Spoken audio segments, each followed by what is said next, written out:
Bonsoir à tous, bienvenue dans notre émission Chine-Afrique Destin Partagé, coproduite par MaTV et CGTN français. Dans ce nouveau numéro, nous allons parler des points sur la technologie chinoise.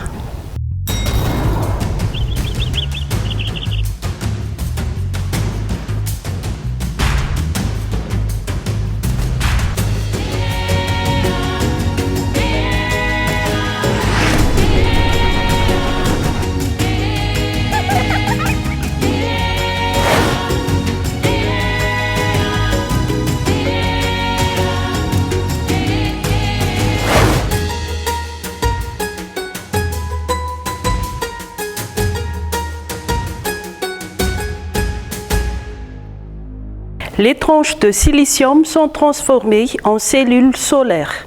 Un ingénieur fait tous ses efforts pour améliorer la production visant à augmenter le rendement de conversion d'énergie. Le résultat, vous trouvez dans ce reportage. Meishan, une petite ville dans le sud-ouest de la Chine. Dans cette usine, le silicium rencontrera des techniciens pour qu'il soit transformé en cellules solaires.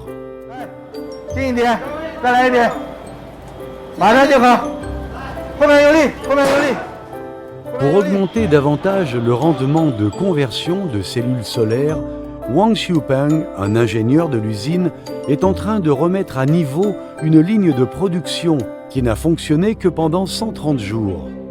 La recherche systématique de l'efficacité mène à un renouvellement constant et rapide des produits et des technologies.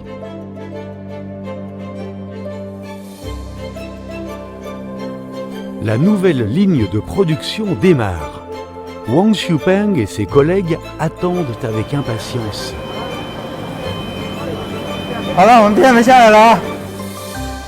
Les premières plaquettes sortent. Après une série de processus, le silicium est maintenant couvert d'une couche anti-reflet qui réduit les pertes par réflexion de la lumière incidente et qui lui donne une couleur bleu foncé caractéristique des photopiles. Le dessus et le dessous de la plaquette sont ensuite couverts de contacts métalliques pour collecter l'électricité. Maintenant, le quartz est devenu concrètement des cellules solaires qui ont un rendement de conversion de 24%. Une fois le quartz transformé en cellules, quel est le principe de son fonctionnement? En général, les électrons autour d'un atome de silicium sont maintenus en place par des liaisons chimiques et ne peuvent pas bouger. Une cellule solaire est comme un sandwich. Il y a au milieu deux couches de silicium différentes.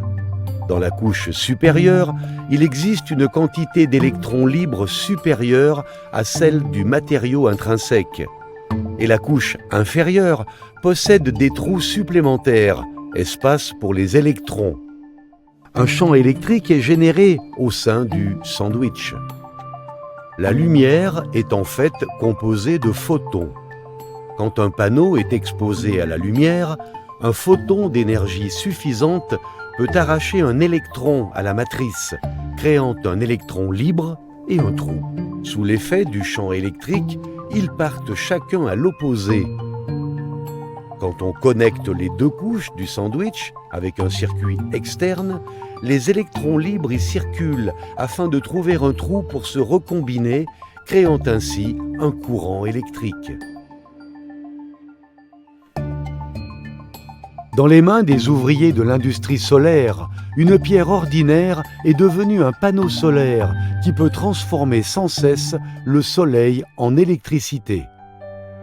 Le quartz continue son aventure, maintenant sous forme de panneaux solaires. Il rencontrera des bergers sur la prairie et des réparateurs dans le désert de Gobi et jouera un rôle majeur dans leurs existences. La Chine a des talents motivés.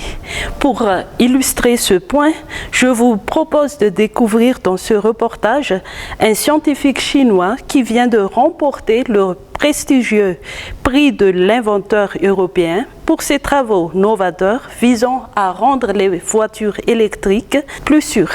Le reportage.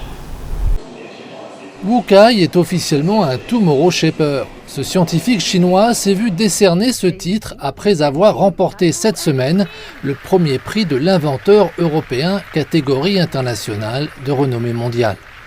Connu sous le nom de Kai Wu en Occident, son invention a rendu les batteries des voitures électriques plus sûres, réduisant ainsi considérablement les risques d'incendie et d'explosion dans les véhicules électriques.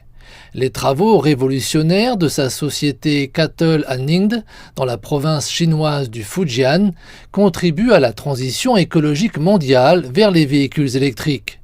CGTN s'est entretenu avec le Dr Wu après sa victoire. Ce prix nous offre une plateforme nous permettant de travailler avec certains des meilleurs scientifiques du monde entier. Cela nous a permis d'échanger des idées, ce qui, je pense, nous sera très bénéfique. Ce prix européen est une grande source de motivation pour moi et mon équipe. Je vous remercie. L'aventure a commencé lorsque BMW, le client de l'entreprise, a demandé à l'équipe de M. Wu de s'attaquer aux incendies provoqués par la surcharge. Leur solution a été un dispositif de sécurité qui court-circuite la batterie en surcharge à l'aide d'un bouchon de batterie innovant. Cette année, nous avons développé une nouvelle technologie appelée NBI 2.0. Grâce à toute nouvelle conception structurelle de la batterie, nous avons résolu les principaux problèmes de surcharge et de surchauffe. Il est désormais possible d'éviter la cause de ces problèmes, à savoir les surtensions. Voici un exemple de notre innovation dans cette nouvelle batterie. Cela signifie que les véhicules électriques sont plus sûrs que jamais, tandis que la batterie prend également moins de place, ce qui leur permet d'emporter une charge plus importante. Recyclables à 90%, ces batteries sont plus propres, plus vertes et plus efficaces.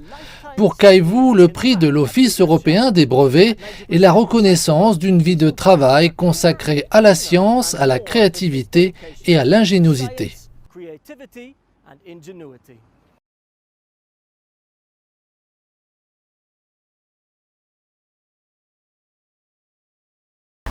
Un développement de haute qualité est la tâche principale de la modernisation en Chine.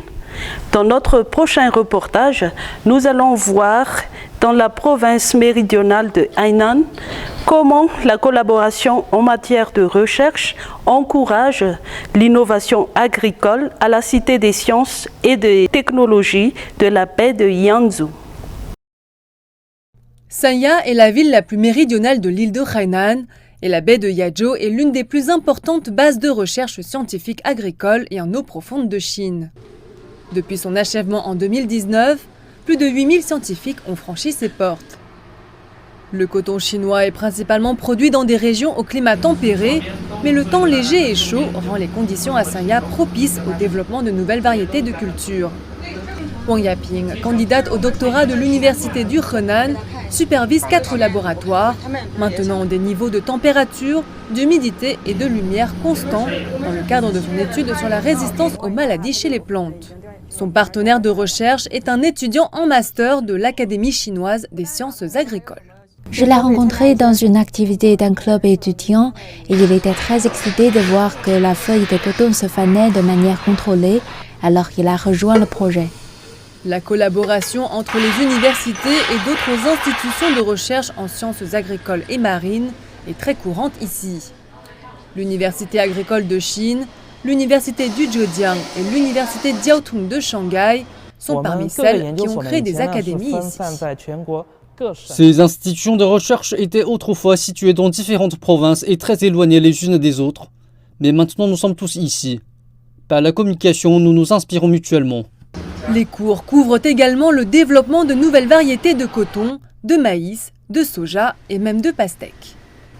Outre les ressources académiques, les 14 instituts de recherche ici peuvent également partager des installations très confortables. Il y a une salle de sport, une cantine et aussi cette bibliothèque très cosy avec vue sur la mer. Des entreprises leaders du secteur telles que China Seed ont déplacé leur siège social dans la baie de Yazhou pour profiter des ressources scientifiques proposées ici. Je viens du Pakistan. Ma majeure est les sciences des cultures. Je travaille sur la durée de conservation du fruit du dragon. Je veux être un bon scientifique et je veux trouver un emploi ici en Chine. La politique d'exemption de visa de Hainan, couvrant près de 60 pays, contribue également à faciliter les échanges universitaires internationaux.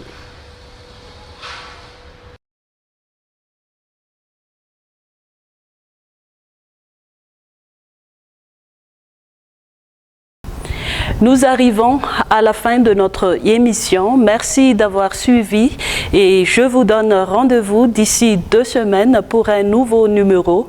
Bonne soirée.